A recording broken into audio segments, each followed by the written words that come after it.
ನಮಸ್ಕಾರ ಸ್ನೇಹಿತರೆ, ಉದ್ಯೋಗ ಮಾಹಿತಿ ಚಾನಲ್ಗೆ ಸ್ವಾಗತ. Bank account fixed deposit nominee ನಿಯಮದಲ್ಲಿ ಬದಲಾವಣೆಯಾಗಿದೆ. ಮಸೂದೆ ಮಂಡನೆಗೆ ಕೇಂದ್ರ ಸಜ್ಜು. ಕೇಂದ್ರ ಸರ್ಕಾರ ಬ್ಯಾಂಕ್ ಖಾತೆ ಮತ್ತು ಫಿಕ್ಸೆಡ್ ಡೆಪಾಸಿಟ್ ಖಾತೆಗಳ ನಾಮಿನೇಷನ್ ನಿಯಮಗಳಲ್ಲಿ ಬದಲಾವಣೆಯನ್ನು ತರಲು ಹೊರಟಿದೆ. ಬ್ಯಾಂಕಿಂಗ್ ಕಾನೂನು ತಿದ್ದುಪಡಿ ಮಸೂದೆಯನ್ನು ಸಂಸತ್ನಲ್ಲಿ ಮಂಡಿಸಲಾಗುತ್ತಿದೆ. ಇವತ್ತು ಚಳಿಗಾಲದ ಅಧಿವೇಶನ ಆರಂಭವಾಗಿದ್ದು, ಮಸೂದೆಯನ್ನು ಲೋಕಸಭೆಯಲ್ಲಿ ಪ್ರಸ್ತುತಪಡಿಸುವ ನಿರೀಕ್ಷೆ ಇದೆ. ಮುಂಗಾರು ಅಧಿವೇಶನದಲ್ಲೇ ಈ ಮಸೂದೆಯನ್ನು ಸಂಸತ್ಗೆ ಪರಿಚಯಿಸಲಾಗಿತ್ತು. ಬ್ಯಾಂಕಿಂಗ್ ಸೇವೆಯನ್ನು ಉತ್ತಮಪಡಿಸಲು ಕೆಲ ನಿಯಮ ಬದಲಾವಣೆ ಮಾಡಲಾಗಿದೆ.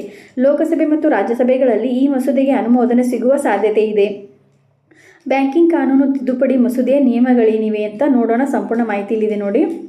ಒಂದು ಬ್ಯಾಂಕ್ ಖಾತೆಯಲ್ಲಿ ಸದ್ಯ ಒಬ್ಬ ನಾಮಿನಿಯನ್ನು ಹೆಸರಿಸುವ ಅವಕಾಶವಿದೆ. ಈಗ ಇದೇ ಬದಲಾದ ನಿಯಮದಲ್ಲಿ 4 ನಾಮಿನಿಗಳನ್ನು ಸೇರಿಸುವ ಅವಕಾಶ ಸಿಗುತ್ತದೆ. ಬ್ಯಾಂಕ್ ಅಕೌಂಟ್ ಮಾತ್ರವಲ್ಲ, ಫಿಕ್ಸೆಡ್ ಡೆಪಾಸಿಟ್ನಲ್ಲೂ 4 ನಾಮಿನಿಗಳಿಗೆ ಅವಕಾಶ ಕಲ್ಪಿಸಲಾಗುತ್ತದೆ. ಇಲ್ಲಿ 2 ರೀತಿಯ ನಾಮಿನೇಷನ್ಗಳನ್ನು ಆಯ್ಕೆ ಇರುತ್ತದೆ. ಮೊದಲನೆಯದರಲ್ಲಿ ಯಾವ್ಯಾವ ನಾಮಿನಿಗೆ ಆಸ್ತಿಯಲ್ಲಿ ಎಷ್ಟು ಪಾಲು ಎಂದು ನಮೂದಿಸಬಹುದು. ಎರಡನೇ ಆಯ್ಕೆಯಲ್ಲಿ ಒಂದಕ್ಕಿಂತ ಹೆಚ್ಚು ಸಂಖ್ಯೆಯಲ್ಲಿ ನಾಮಿನಿಗಳಿದ್ದರೆ ಪ್ರೈಮರಿ ನಾಮಿನಿಯೊಬ್ಬರನ್ನು ಆರಿಸಬಹುದು. ಆ ಪ್ರಾಥಮಿಕ ನಾಮಿನಿ ನಿಧನರಾದರೆ ಆಗ ನಂತರದ ನಾಮಿನಿಗಳಿಗೆ ಹಕ್ಕು ವರ್ಗಾವಣೆ ಆಗುತ್ತದೆ.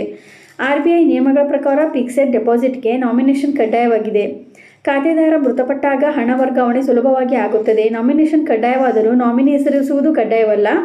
ಯಾರು ನಾಮಿನಿ ಇಲ್ಲವಾದಲ್ಲಿ ಅದನ್ನು ಘೋಷಿಸಬಹುದು. ನಾಮಿನಿ ಇಲ್ಲದ ಠೇವಣಿಯ ಹೂಡಿಕೆದಾರರು ಮೃತಪಟ್ಟರೆ ಕಾನೂನು ಪ್ರಕಾರ ಅವರ ವಾರಸುದಾರರು ಸೂಕ್ತ ದಾಖಲೆ ನೀಡಿ ಹಣವನ್ನು ಪಡೆದುಕೊಳ್ಳಲು ಸಾಧ್ಯ. ದೊಡ್ಡ ಮೊತ್ತದ ಬಡ್ಡಿ ಎನ್ನುವ ವ್ಯಾಖ್ಯಾನದಲ್ಲಿ ಬದಲಾವಣೆ. ಬ್ಯಾಂಕಿಂಗ್ ಕಾನೂನು ತಿದ್ದುಪಡಿ ಮಸೂದೆಯಲ್ಲಿ ಬದಲಾಗಿರುವ ನಿಯಮಗಳಲ್ಲಿ ಸಬ್ಸ್ಟ್ಯಾನ್ಷಿಯಲ್ ಇಂಟ್ರೆಸ್ಟ್ ಎನ್ನುವ ಪದದ ವ್ಯಾಖ್ಯಾನವೂ ಇದೆ. ಸಬ್ಸ್ಟ್ಯಾನ್ಷಿಯಲ್ ಇಂಟ್ರೆಸ್ಟ್ ಅಥವಾ ದೊಡ್ಡ ಮೊತ್ತದ ಬಡ್ಡಿ ಎಂದರೆ ಅದು 5 ಲಕ್ಷ ರೂಗಿಂತಲೂ ಹೆಚ್ಚು ಎಂದು ಪರಿಗಣಿಸಲಾಗುತ್ತದೆ. ಈಗ ಬದಲಾದ ನಿಯಮದ ಪ್ರಕಾರ ಅದು 2 ಕೋಟಿ ರೂಗೆ ಏರಿಕೆ ಮಾಡಲಾಗಿದೆ. ಇದೇ ರೀತಿ ಮಾಹಿತಿಗಾಗಿ ನಮ್ಮ ಚಾನಲನ್ನು ಸಬ್ಸ್ಕ್ರೈಬ್ ಆಗಿ ಮತ್ತು ಶೇರ್ ಮಾಡಿ. ಧನ್ಯವಾದಗಳು.